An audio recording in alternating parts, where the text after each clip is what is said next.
अस्सलाम वालेकुम, मेरा नाम डॉक्टर अब्बास है। मैं रहीम मुबारक पॉली क्लिनिक के बिहाफ में मालूमाती वीडियोस बनाता हूं। आज हम डिस्कस करने जा रहे हैं मंकी पॉक्स। जो लोग हमारे चैनल पर नए आए हैं वो काइंडली सब्सक्राइब कर दें और वीडियो को एंड तक ज़रूर देखें, शुक्रिया। मंकी पॉक्स एक न्यूली इमर्ज डिजीज़ है।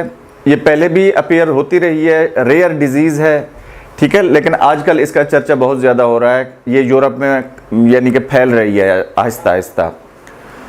ये एक ज़ूनोटिक डिजीज़ है। ज़ूनोटिक डिजीज़ वो होती है जो आपको चूहों से, बिल्लियों से, कैट्स से, इन चीज़ों से फैलती है, जो आपके घर के अंदर कॉमनली पाए जाते हैं एनिमल्स, छोटे एनिमल्स, उनसे फैलती है।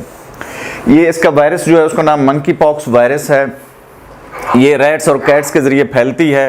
अफ्रीका में ये बहुत ज़्यादा कॉमन है। ये ट्रॉपिकल एरियाज़ हैं जिनमें रेंज वगैरह ज़्यादा होती हैं, ये वहाँ पे ज़्यादा कॉमन है।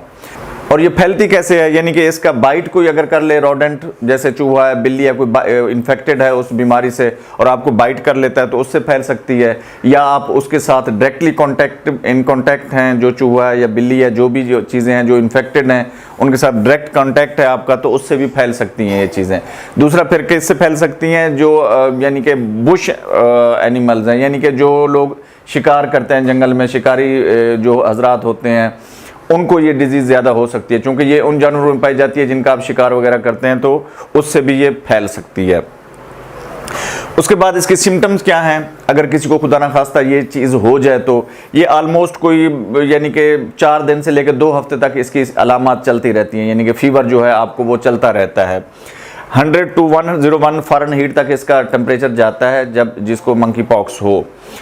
इसमें वो सारी जो आपकी जो है ना मलेरिया की एक सिम्टम्स होती हैं, आलमोस्ट वही होती हैं।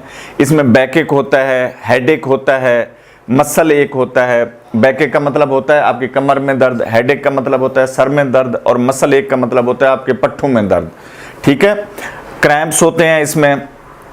उसके बाद रैश डेवलप होता है, यानी कि इसकी हाल मार्क जो है वो ये है कि डिजीज़ होने के 2 दिन बाद आपको रैश अपेयर होना शुरू हो जाएगा। वो रैश की पिक्स मैं शेयर कर दूंगा, उसको आप देख लीजिएगा कि रैश इसका कैसा होता है, ठीक है। पहले वो फेस पे डेवलप होता है रैश, उसके बाद फिर आपके आर्म्स पे आना शुरू हो जाता है, फिर लेग्स पे, फिर पूरी बॉडी में फैल जाता है। ख़ास तौर पे जो आपके पाँव के जो निचले वाला हिस्सा है उसमें और आपकी हैंड्स की पाम में ये ज़्यादातर फैलता है, ठीक है। उसके बाद लेटेस्ट अपडेट क्या है इसकी, यानी कि अब तक ये कितना कॉमन है, कितने लोगों को अफेक्ट कर चुका है और कौन कौन से कंट्रीज़ में ये फैल चुका है।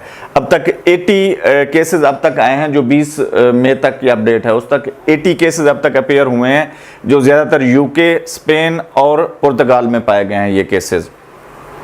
और ये इसमें ज़्यादा यही कहा जाता है कि जी जो ट्रैवलर्स आए हैं अफ्रीका वगैरह से वो अपने साथ ये डिजीज़ लेके आए हैं उन कंट्रीज़ में, लेकिन WHO की तरफ से कोई अभी एडवाइजरी जारी नहीं हुई ट्रैवलर्स के लिए, तो यानी कि इसके लिए अभी कोई पाबंदियां लगाने का टाइम नहीं है, पाबंदियां लगाने की ज़रूरत नहीं है अभी तक तो WHO की गाइडलाइन के मुताबिक। लेकिन लेट्स सी, इंशाल्लाह अल्लाह ताला इससे छुटकारा हमारा जल्दी कराए तो होपफुली हम इससे जल्दी छुटकारा पा लेंगे।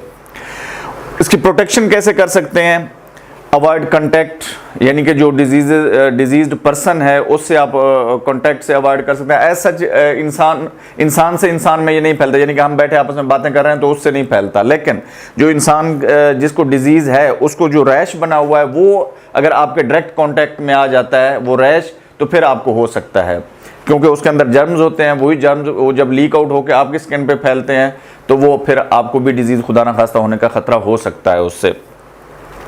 अवॉइड बुश एनिमल्स मीट, यानी कि जो पहले मैंने बताया कि शिकारी हजरात जो हैं, जो वो शिकार करके जानवर खाते हैं, उनसे थोड़ा सा अवॉइड करें। आजकल में कुछ दिनों के लिए अवॉइड कर लें उनसे। गुड हाइजीन का ख्याल रखें, वही कोरोना वाले जो आप हाइजीन का ख्याल रखते थे, हाथों को धोएं बार बार, फेस को धोएं बार बार, ठीक है ना। तो इससे यानी कि ये उन लोगों के लिए है, वैसे तो आम रूटीन में हैंड हाइजीन को आप अपना मामूल बना लें, लेकिन ये उन कंट्रीज़ के लिए ज़्यादा ज़रूरी है जो जिनमें ये बीमारी फैली हुई है अभी। उसके बाद अगर आप यानी कि इन कंट्रीज़ से, अफ्रीका से या यूरोप से ट्रैवल करके आएँ और आपको ये वाली अलामात आ रही हैं सारी, तो फिर अपने डॉक्टर के पास जाएं, उसको बताएं सारी हिस्ट्री के सर ये सूरत हाल है, ये मुझे अलामात आ रही हैं, कहीं मंकी पॉक्स तो नहीं है मेरे अंदर भी। और इसकी वैक्सीन के बारे में कहा गया है कि स्मॉल पॉक्स की वैक्सीन लगवाएं, लेकिन स्मॉल पॉक्स की वैक्सीन चूँकि ये 1980 में स्मॉल पॉक्स टोटल ख़त्म हो गई थी, उसकी इरेडिकेशन हो गई थी टोटल, तो उसकी वैक्सीन अब अवेलेबल नहीं है। तो इसलिए ये भी एक जो चांस था कि स्मॉल पॉक्स की वैक्सीन लगवा लें तो उससे बचत हो सकती है, वो भी अब नहीं है।